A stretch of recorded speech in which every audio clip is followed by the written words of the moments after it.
Middle class Rakesh आज बेहद खुश है क्योंकि आज उसने अपनी बीवी के लिए नेकलेस खरीदा है। वैसे तो अपनी सैलरी में वो नेकलेस अफोर्ड कर पाना राकेश के लिए मुमकिन नहीं था, लेकिन फिर भी राकेश ने एक बेशकीमती हार अपनी रजनी के लिए खरीदा है। राकेश हार लेकर घर पहुंचा और रजनी को वो हार दिखाया। रजनी तो हार देखकर खुशी से पागल हो जाने वाली थी, और हो भी क्यों ना, हार उस पर काफ़ी जच भी रहा था। लेकिन रजनी ने राकेश से जब पूछा कि उसने इतना महंगा हार कैसे खरीदा, तो राकेश ने कहा, तुम आम खाओ ना, गुठलियाँ गिनकर क्या करोगी। रजनी को भी राकेश की ये बात बिल्कुल सही लगी। हार की खुशी में मदहोश रजनी और रजनी की खुशी में खुश राकेश दोनों खाना खाकर सोए। रजनी को तो नींद आई भी नहीं थी कि रात के उस सन्नाटे को चीरती हुई एक आवाज़, मेरे ढोल ना सुन, मेरे प्यार की धुन, मेरे ढोल ना सुन, मेरे प्यार की धुन। ऐसा मधुर संगीत रजनी को उसके बिस्तर से उठने के लिए मजबूर कर रहा था।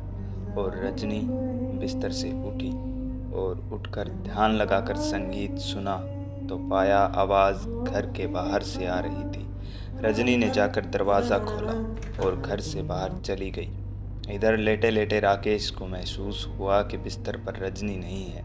बिस्तर पर उठकर बैठा, इधर उधर देखा तो पाया किचन की लाइट्स ऑन थी। हो न हो रजनी किचन में ही थी। राकेश बिस्तर से उठा और किचन तक गया, लेकिन जो नज़ारा किचन में राकेश ने देखा, वो देखकर उसे समझ नहीं आ रहा था कि उसे दुख, दर्द, डर, चिंता में से आखिर हुआ क्या है। क्योंकि किचन के बीचों बीच रजनी घुटनों और कोहनी के बल पर ज़मीन पर रखे एक कटोरे से दूध किसी जानवर की तरह चाट चाट कर पी रही थी। राकेश ने पूछा, ये क्या कर रही हो रजनी।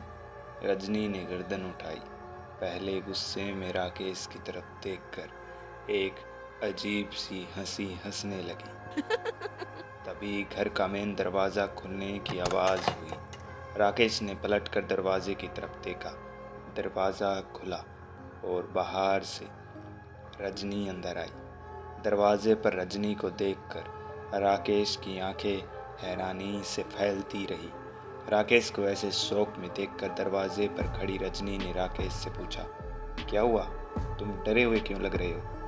राकेश ने रजनी की इस बात का कोई जवाब नहीं दिया और हिम्मत जुटाकर पलटा किचन की तरफ, जहां ज़मीन पर दूध का कटोरा तो रखा था, लेकिन रजनी वहां कैसे हो सकती थी, क्योंकि रजनी तो दरवाजे पर खड़ी थी। डरा सहमा राकेश वापस जाकर बिस्तर पर बैठा। माथे का पसीना और शिकन देखकर रजनी ने राकेश से पूछा, क्या हुआ राकेश, तुम डरे हुए क्यों हो। राकेश ने सवाल के बदले सवाल पूछा, तुम बाहर से कहाँ से आ रही हो इतनी रात को। रजनी ने जवाब दिया, अरे बाहर से कुछ आवाज़ें आ रही थी, मैं तो बस 5 मिनट पहले ही चेक करने के लिए गई थी। मगर तुम बताओ, तुमने ऐसा क्या देख लिया जो तुम डर से कांप रहे हो। कुछ नहीं, सो जाओ। इतना कहकर राकेश एक तरफ करवट लेकर लेट गया। रजनी ने सोचा राकेश ने शायद कुछ सपना देखा है, और यही सोचकर रजनी भी सो गई। अगले दिन सुबह राकेश उठा, नहा धोकर अपने काम पर निकल गया। पूरे दिन राकेश के मन में रात का वो नज़ारा ही घूम रहा था। शाम को घर जाते वक्त रास्ते में राकेश ने देखा कि सड़क किनारे कुछ लोगों की भीड़ खड़ी थी। राकेश ने साइकिल रोकी और भीड़ के पास जाकर भीड़ को चीर कर देखा कि एक गाड़ी पेड़ से इतनी बुरी तरह टकराई थी कि उसके अंदर बैठी वो औरत गाड़ी का शीशा तोड़ आधी बाहर झूल रही थी और आधी अंदर। और जैसे ही राकेश की नज़र उस औरत के हार पर पड़ी, जो बिल्कुल वैसा था जैसा राकेश ने रजनी को दिया था, तो राकेश भौचक्का सा रह गया, क्योंकि भीड़ के सारे लोग अब राकेश को ऐसे घूर रहे थे जैसे राकेश ने उनका कुछ नुकसान कर दिया हो। राकेश तुरंत अपनी तेज सांसें और धड़कनें समेट वहाँ से निकला, लेकिन राकेश ने साइकिल के पैडल मारते मारते पीछे मुड़कर देखा। वो सारे के सारे लोग सड़क पर आकर राकेश को ही देख रहे थे। राकेश ज़ोर ज़ोर से पैडल मारने लगा और जब उस भीड़ से काफ़ी दूर आ गया तब जाकर राकेश ने चैन की सांस ली।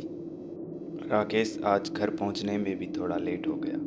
सड़क से ही राकेश के घर की खिड़की साफ दिखती थी और उसी खिड़की पर राकेश ने देखा कि रजनी खड़ी किसी से बातें कर रही है, लेकिन किससे वो राकेश नहीं देख पाया। राकेश ने तुरंत बरामदे में साइकिल खड़ी की और दौड़ा दौड़ा पहुंचा घर के अंदर। घर के अंदर जाकर देखा तो रजनी एक कुर्सी पर बैठी अपने गले के उस सुंदर हार पर हाथ फिरा रही थी। राकेश ने नज़दीक जाकर रजनी से पूछा, कौन था वो जिससे तुम बातें कर रही थी? रजनी ने कहा, कहाँ, कोई भी तो नहीं है। राकेश ने कहा, झूठ मत बोलो रजनी, बताओ कहाँ छुपाया है उसे।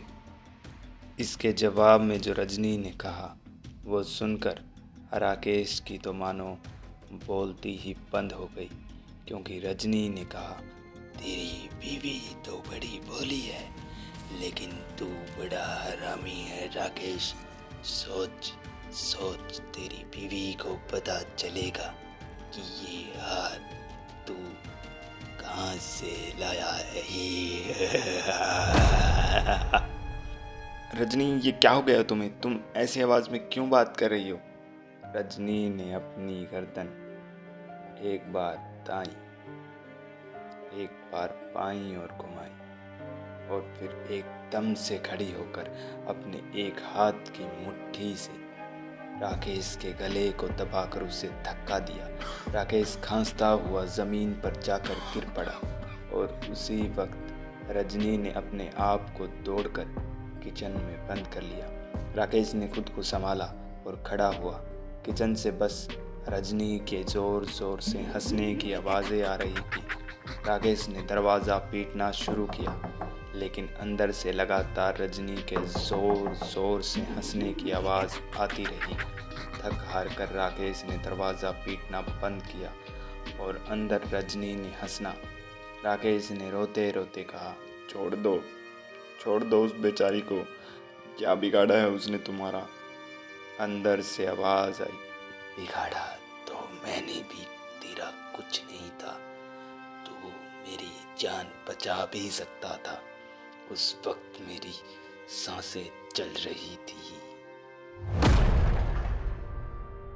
दरअसल 2 दिन पहले राकेश जब काम से लौट रहा था, जब सड़क किनारे उसकी नज़रों के सामने एक बड़े से पेड़ से एक गाड़ी टकराई।